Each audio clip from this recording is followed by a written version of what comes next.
E aí, beleza? Tô aqui nesse vídeo para mostrar um pouco como é que tu pode estar aí fazendo um preço, cobrar pelo teu serviço de uma maneira certa, com uma fórmula infalível, entendeu? Mesmo que tu seja um profissional autônomo ou atue mesmo nesse ramo do marketing digital, seja para criar conteúdo, seja para construir artigo, criar website, landing pages ou qualquer algo relacionado a isso, ou a social media também. E além disso, se tu for dono de uma agência, estiver começando a dar esses primeiros passos como dono de uma agência, já atingiu um número base aí de clientes e acredita que já comece a pensar em desenvolver aí um projeto de uma agência, tá pensando em contratar, isso daqui é a base de tudo, entendeu? A precificação é a base de tudo para tu começar a entender e ver como é que o jogo funciona, beleza?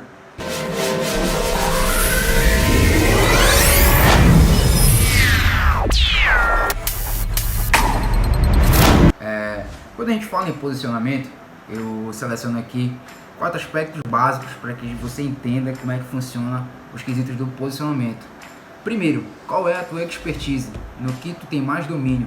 Quando eu digo domínio, eu quero saber o que? Qual é a tua área que tu domina de uma maneira melhor? Será que tu tem um domínio maior pelo Photoshop? Será que tu tem um domínio maior por leitura e construção de conteúdo? Sabendo que construtor de conteúdo tem que estudar diariamente, recorrentemente e muito. Entendeu? Então, o primeiro passo para se ter um posicionamento bom é ter o entendimento de qual é a sua expertise, entendeu?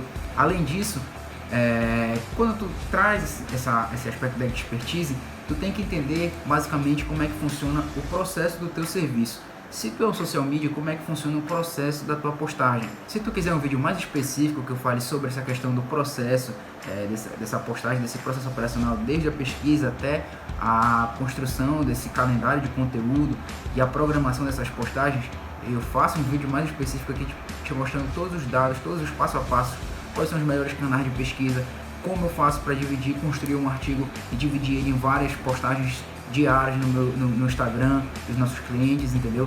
Então, tipo assim, tu tem que entender como é que funciona esse processo e, além disso, tu tem que entender qual é a tua metodologia de trabalho, qual é a estratégia de marketing que tu vai usar para conseguir angariar mais clientes e conseguir, possivelmente, explicar a melhor forma do teu trabalho.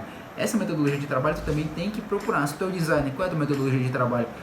Eu sou designer então de restaurantes, eu sou designer de advogados, eu sou designer de diversos tipos de nichos de atuação. Então essa é a tua metodologia de trabalho, entendeu? Então, qual é o principal erro que as pessoas cometem, que é o último aspecto que eu acredito no posicionamento, que as pessoas cometem quando elas fazem o cálculo da precificação dela? Elas acham que elas podem fazer qualquer tipo de coisa, entendeu? Qualquer tipo de campanha. Um designer, ele acredita que ele possa fazer qualquer tipo de campanha porque ele sabe desenvolver a arte para aquelas campanhas, mas na verdade não é assim que funciona. Ele não vai saber metrificar todos os dados das mídias sociais, ele não vai saber quais caminhos ele vai buscar para conseguir entender o público-alvo daquele cliente que ele está atingindo, como é que funciona a persona, quais são os comportamentos que as pessoas têm quando eles fazem aquelas postagens e quais são as estratégias diárias que ele tem que delegar para as pessoas que tem que trabalhar juntamente com ele, porque ele não é um exército de um homem só, e isso vai dificultar muito mais ainda o trabalho dele. E além disso vai frustrar, não só ele, mas também o seu próprio cliente, e dificultando muito mais ainda o principal ponto que faz com que ele consiga angariar novos clientes, que é a indicação. Já que tu entendeu como é que funciona toda essa questão do teu posicionamento, quais são os fatores que tu tem que tomar atenção, tu tem que prestar bastante atenção no que diz respeito à tua expertise, o entendimento do teu processo, agora a gente vai falar do controle. O controle é basicamente o que? É tipo a quantidade excessiva de trabalho que tu tem. Será se tu vai ter uma quantidade excessiva de trabalho e tu vai conseguir entregar tudo isso? Então, é por isso que existe o controle. O controle para tu entender a quantidade de coisas que tu consegue entregar naquele devido tempo, entendeu? Então não adianta tu pegar vários clientes para tu conseguir um faturamento alto, mas tu não conseguir entregar isso e ao mesmo tempo começar a manchar a tua marca, que é o que tu tá vendendo, entendeu? Então, o primeiro passo a se fazer para tu ter um bom controle é tu medir o teu horário de trabalho. Horário de trabalho no quesito do quê? No quesito de que tu pode trabalhar de 8 a meio-dia e de 2 às 6 horas, entendeu? Então nesse período de tempo, tu vai estar trabalhando especificamente para aquilo que tu está definindo quais são os teus serviços ou os teus entregáveis diários, ok? Beleza? Então essa pode ser uma maneira de medir como tu pode ter controle da quantidade de coisas que tu consegue entregar. Por exemplo, tu tem 4 entregáveis na manhã, então tu tem de 8 a meio-dia para fazer esses entregáveis. Será que tu vai conseguir dar conta de entregar tudo isso? Então, para tu saber se tu vai dar conta ou não, tu vai começar a metrificar isso. Metrificar como? Tu vai pelo menos colocar em um cronômetro de quanto tempo leva para tu conseguir fazer um serviço e entregar ele. Desde o princípio, seja a construção do artigo, que é desde a pesquisa, construção desse artigo, colocar imagens, colocar a contextualização, correção de texto, ortografia, até a entrega, a refração disso, que é a questão também de tu a volta, a opinião do cliente, para que tu refaça alguns pontos, aspectos que tu vai ter que devolver para ele de novo. Então isso daí tu entregou um serviço por completo, então tu vai metrificar isso de uma maneira que quanto tempo demorou para tu fazer isso, e depois tu vai ter uma noção de quanto tempo, de quantos serviços tu consegue fazer por dia. Entendeu? Além disso, o que acontece? Eu vou contar uma história para vocês aqui, muito interessante, que acontecia antigamente comigo, antes de eu fazer todos esses processos, para que eu conseguisse colocar, não é como uma barreira, mas colocar um limite de relação entre contrato e contratante, entendeu? Contratado e contratante. Bom, acontecia que eu tinha muitos clientes que me pagavam pouquíssimo e me tomavam muito tempo, entendeu? Acontecia que essas pessoas, elas me mandavam mensagem de madrugada, nos finais de semana, nos feriados, e isso me tomava muito do meu tempo e me estressava demais, porque não tinha um escopo de contrato bem definido. Quando eu comecei a fazer isso, entrar em reunião e colocar os relatórios de acordo com cada mês, isso se acabou. E possivelmente eu consegui aumentar o meu preço do meu serviço e diminuir esses tipos de cliente, porque não é o cliente que eu estou buscando. Então você também escolhe o seu cliente, não é só o cliente que escolhe você. Você escolhe o seu cliente, você escolhe qual é o cliente que você vai querer realmente que trabalhe com você. Então eu saí de clientes que me pagavam R$200 por mês e tomavam bastante tempo meu, para clientes que hoje me pagam mais de R$1.600 e não tomo nem a metade do tempo que essas pessoas tomavam de mim, entendeu? Então olha como é que funciona o estilo de jogo, olha como é importante você ter o controle e colocar isso no escopo de contrato com os serviços que você está prestando. Cara, qual é a diferença de controle para complexidade? Bom, controle é o tanto de coisas que tu consegue entregar por dia, e complexidade, o quão complexo vai ser aquilo que tu for entregar no dia, entendeu? Tipo assim, aquele serviço que tu for entregar, quão complexo ele é, quanto te demanda de tempo, de trabalho, de pesquisa. Então são são alguns aspectos que vão fazer com que isso se torne complexo, entendeu? Outro aspecto de complexidade é o que? Tu domina esse nível de atuação que tu vai entregar esse serviço? Como é que tu vai fazer isso? Como é que tu vai fazer essa pesquisa? Se tu não domina isso, provavelmente tu vai ter muito mais dificuldade para fazer isso. Provavelmente tu não vai entregar algo que é esperado pelo teu cliente, porque não é tua área de atuação, não é tua área de domínio. Se tu atua como designer de academias, tu não vai ter domínio de uma área, por exemplo, de designer de direito constitucional. Tu não vai ter um domínio sobre uma área de educação, de alimentação, ou até mesmo de saúde. Tu não vai ter o domínio sobre os principais aspectos que fazem com que o designer tenha domínio sobre essa área. Então, se tu pegar um serviço específico, complexo sobre isso daí, provavelmente tu vai ter muita dificuldade para entregar isso de uma maneira que vai surpreender o teu próprio cliente, entendeu? Então, além disso, como é que a gente pode entender como é que funciona a complexidade e como a gente pode atrelar isso ao preço do nosso serviço, entendeu? E aí que entra a questão da terceirização. Será se é viável ou ideal fazer a terceirização nessa área complexa? Bom, então a gente vai escolher dois aspectos aqui para comparar, fazer o comparativo do primeiro aspecto que eu te falei e do segundo aspecto que eu também te falei, que são os prós e os contras de tu terceirizar ou não um serviço. Se tu tem domínio sobre esse serviço, a atuação desse serviço, por exemplo, design, tu tem domínio sobre o design, tu tem domínio sobre o design de academia, mesmo que esse trabalho seja um pouco mais complexo do que os outros que tu entrega, tu vai ter domínio e tu vai conseguir entregar algo de valor para o teu cliente, correto? Mas se tu é designer e tu não tem domínio sobre designer de saúde, por exemplo, tu não vai conseguir entregar algo de valor para o teu cliente.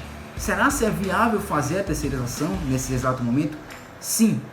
Outro aspecto que tu também vai ter que terceirizar.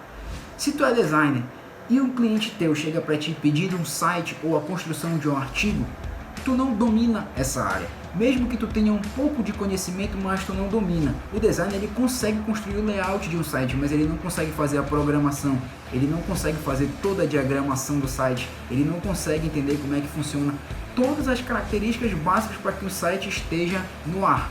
Quando há complexidade, mas algo que tu atue e tem domínio, beleza, tranquilo, tu consegue aumentar um pouco a tua margem, aumentar um pouco o teu preço, tu soma isso tanto com a quantidade de tempo e trabalho que tu vai ter e tu vai conseguir entregar algo de valor para o teu cliente. Mas quando é algo que tu não domina, tu não tem domínio nem do teu serviço, na tua atuação de serviço e nem na questão do nicho de atuação do teu cliente, então é muito mais viável tu fazer essa terceirização. Por quê? Porque quando tu terceiriza, tu consegue colocar isso também lá no teu preço, como custo, esse custo operacional tu coloca lá. Além disso, tu vai tirar a tua margem aí. É assim que funciona uma agência digital. Uma agência digital, o dono dela não domina tudo. Ele domina aspectos principais que fazem com que ele consiga orquestrar tudo o que acontece numa agência.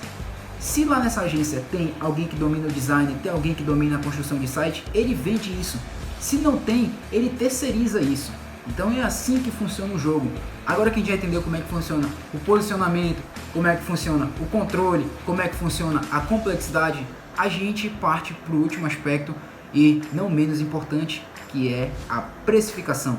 Quais são os principais aspectos que vão fazer com que essa precificação se consolide na hora que você for oferecer o serviço para o seu cliente? Primeiro aspecto é qual? Vou olhar aqui no slide e tu vai olhar aí na tela do teu computador, tu vai ver. Bom, o primeiro aspecto é fazer com que sua empresa cresça. Ou seja, o teu serviço cresça, seja algo escalável, entendeu? Não adianta tu pensar que tu vai conseguir entregar a mesma quantidade com a mesma qualidade para várias pessoas do que para uma pessoa. Isso não existe. Se tu for querer atingir a escalabilidade, é bem provável que tu tenha que aumentar o número de pessoas que vai trabalhar contigo, certo? Bom, tem que sobrar dinheiro. Ah, como assim sobrar dinheiro? Se eu não vou ter que pagar tudo e o resto vai sobrar para mim? Não, senhor, não existe isso. Existe algo chamado caixa de reserva. E o que a gente vive atualmente é o sinônimo de que o caixa de reserva é importantíssimo para qualquer tipo de empresa, para qualquer tipo de profissional, para qualquer tipo de pessoa, entendeu? Quando há um caixa de reserva, há como você, mesmo sem clientes, conseguir se manter, conseguir manter sua empresa, certo? Bom, estipule um salário, estipule um prolabore. O que seria isso? Cara, na realidade, isso daí tem que ser um dos principais pontos que tu tem que fazer a partir de agora. Que terminar esse vídeo, tu vai logo fazer isso. Procura ver quanto é que tu quer ganhar na tua empresa. Isso mesmo, um salário, quanto é que tu quer ganhar. Tu quer ganhar R$2.000, tu quer ganhar R$1.500, tu quer ganhar R$3.000. Estipula esse salário lá, mas que não afogue a tua empresa. Se tu tem um faturamento de R$3.000, é inaceitável que tu queira ganhar R$3.000, porque a tua empresa ela não vai estar se pagando, entendeu? Então é muito mais fácil tu descer um pouco o teu salário, começar a guardar esse dinheiro, pagando todos os custos que a tua empresa tem, para que tu consiga fazer o investimento desse dinheiro, possivelmente, futuramente, em equipamentos, em pessoas que vão estar agregando ainda mais valor à tua marca, à tua empresa, e tu vai conseguir entregar um serviço de muito mais qualidade em um futuro próximo. Então, cara, esses são alguns aspectos que eu separei aqui, que são esses aspectos para que tu comece a consolidar a base da tua precificação, a base de como é que tu vai calcular esse serviço, de quanto é que tu vai cobrar por esse serviço, seja de social media, seja de agência de marketing digital, seja tu um profissional autônomo, um designer gráfico ou algo relacionado a isso. Mas esses são, para mim, na minha opinião, os quatro principais aspectos.